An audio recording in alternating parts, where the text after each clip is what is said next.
The big news this week was the August jobs report, and it was about as weak as we've seen in years. Only a small number of jobs were added, and it was way below expectations, and last month's report was revised down again. For almost 5 years in a row, the Bureau of Labor Statistics, the BLS, reported job growth, and that was until this report. The details do matter as well. Most of the gains that were in the report came from part-time positions, while full-time jobs were actually lost.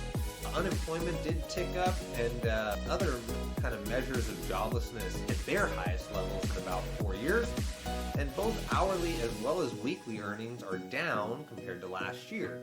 Simply, the labor market just isn't as strong as the Fed's been saying, and the numbers are finally starting to show that. But for mortgage rates, this is actually good news.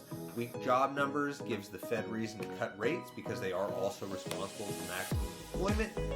Markets are now seeing basically 100% odds of a September rate cut, and a lot are actually betting on additional cuts in October and December.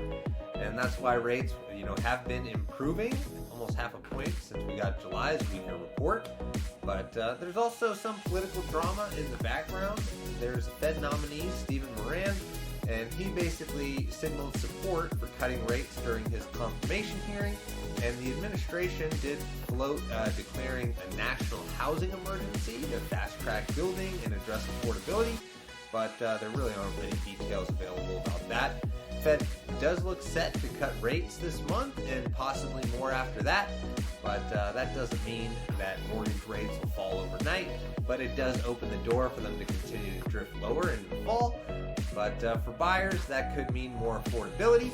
If it brings pent-up demand back to market, that negotiating power that buyers have had recently could be short-lived. But next week, we're going to get fresh inflation reports with CPI and PPI, and I'll be back next Friday to show you how they come out.